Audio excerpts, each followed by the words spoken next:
So now this whole fat shaming thing that started the whole argument from Ryan came from this guy, the husband. So he freaks out. Shame on this dude. Shame on this dude. What I'm thinking is what Brian Friedman is going to say is, so you were upset that you say your wife was harassed. And he's going to say yes.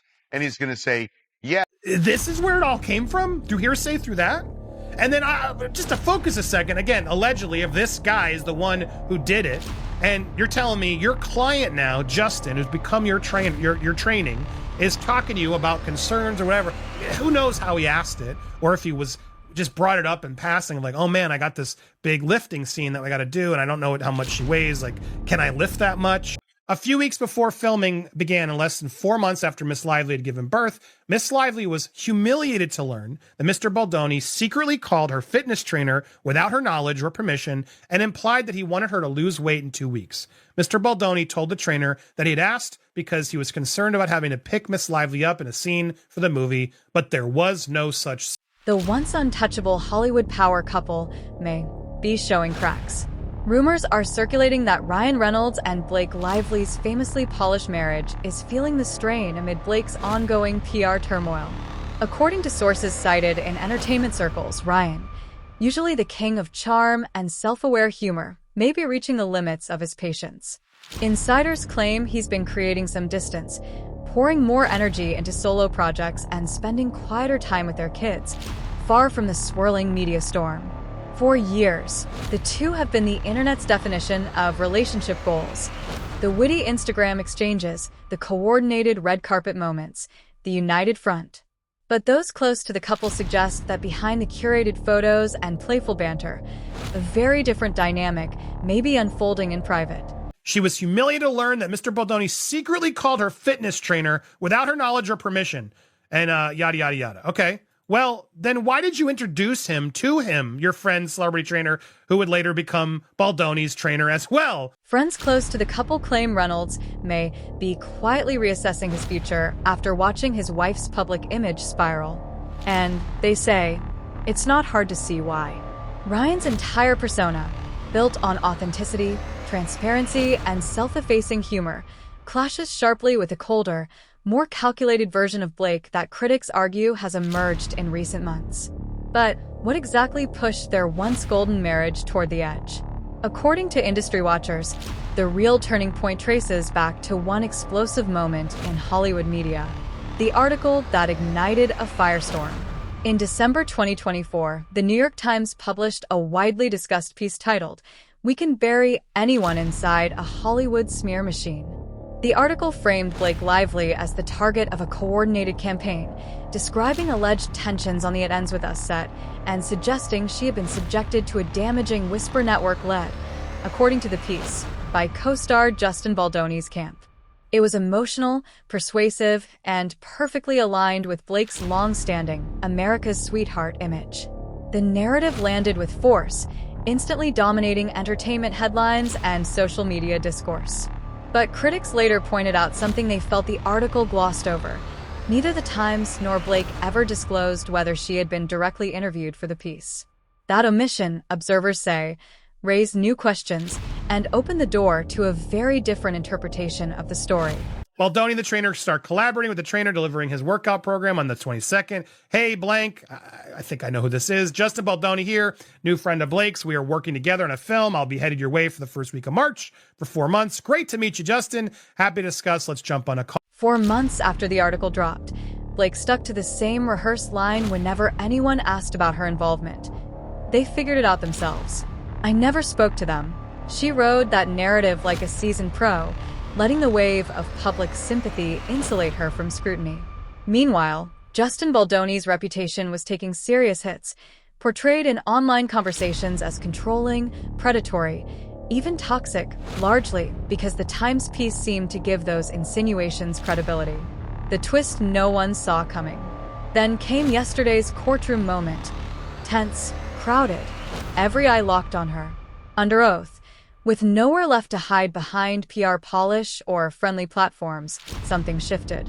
Blake Lively, who had repeatedly insisted she never spoke to the reporters, reportedly admitted, "Actually, I did give them an interview. 5 words. but they landed with the force of a dropped chandelier. The room reportedly fell silent, one of those heavy, stunned silences that feels like the air has been vacuumed out. It was the kind of moment when the illusion breaks, when the magician's sleight of hand is suddenly exposed under harsh light. And it wasn't just a harmless oversight or a detail lost to time. Critics were quick to point out the significance. This was the same actress who had firmly, repeatedly, and publicly denied being directly involved in the very article that many believe contributed to the collapse of her co-star's public image. To observers, it felt less like a slip and more like the unraveling of an entire narrative. This changes the context tremendously. Now, in her complaint as well, I just want to make sure we put it all out there. As they say here, later text messages, Mr. Baldoni referred to Miss Lively's trainer as a damn spy and sought to plant stories to portray his concerns as being motivated by his lower back pain. She fails to mention the most of it. The reason he thought that is because this trainer that Blake Lively, this guy allegedly, who Blake Lively suggested Justin be his trainer, was Ryan and Blake's clear friend. Critics argue that Blake Lively's credibility collapsed because of three major contradictions. She repeatedly claimed she never spoke to the New York Times before later admitting she did. She presented herself as a reluctant victim who never intended to go public. And she framed Justin Baldoni as the mastermind of a smear campaign while appearing to benefit from one herself. The timeline only fueled doubts.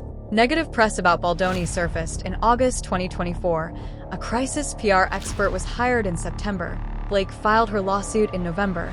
The Times article dropped in December, and by June 2025, she acknowledged she'd been interviewed for it. Analysts also point out that her lawsuit reportedly included very few details about the misconduct she discussed publicly and instead focused almost entirely on claims that Baldoni damaged her reputation. And like celebrity trainer who was clearly aligned to them. So now this whole fat shaming thing that started the whole argument from Ryan came from this guy, this trainer who's clearly closer to them and wants them and showing them off, pinning them all over his Instagram to get other celebrities so he can get more people to join his gym or whatever. As one legal expert put it, it's like suing someone for burning down your house, but only mentioning they tracked mud on your carpet. Monday's legal bombshell. Blake's confession wasn't some noble act of transparency. It was panic in its purest form. This Monday, June 23rd, Brian Friedman, the legal powerhouse representing Baldoni, is set to file an amended complaint that sources say will leave no stone unturned. Emails, texts, timelines, all meticulously assembled to tell a very different story than the one Blake's been selling. Insiders with knowledge of the complaint suggest it will directly implicate Blake and Ryan Reynolds in a months-long coordination with the New York Times to smear Baldoni. Blake's sudden confession, not a coincidence. She saw the tsunami approaching and decided to admit to getting her feet wet before the wave could wash her away completely. This confession wasn't her moment of truth. It was a performance worthy of Sundance, a last-ditch effort to control a narrative spiraling beyond her reach. The Hollywood PR machine exposed. This scandal isn't just about Blake Lively. It's pulled back the curtain on celebrity PR tactics that typically remain hidden from public view. This is where it all came from? Through hearsay, through that? And then just to focus a second, again, allegedly, if this guy is the one who did it, and you're telling me your client now, Justin, who's become your training, is talking to you about concerns or whatever. Who knows how he asked it, or if he was just brought it up in passing, like, oh man, I got this big lifting scene that I got to do, and I don't know how much she weighs. Like, can I lift that much? A veteran entertainment journalist, speaking anonymously, says the situation is unlike anything Hollywood has seen, arguing that Blake Lively's alleged tactics became so aggressive they couldn't remain behind closed doors. In the digital age, especially with platforms like BookTok amplifying fan reactions, critics say Blake may have underestimated how quickly narratives can unravel. When she hosted a December premiere party featuring themed cocktails tied to characters from a story involving domestic violence, backlash from book fans and advocates was swift, highlighting what many viewed as a growing disconnect between her image and her actions. According to industry observers, this may push studios to be far more cautious about taking sides in future disputes until all facts are known. Blake Lively, once protected by her polished America's sweetheart persona, her fashion sense, blonde iconography, and a picture-perfect family, now faces a public whose sympathy has worn thin, with critics saying her credibility has been damaged by months of contradictions.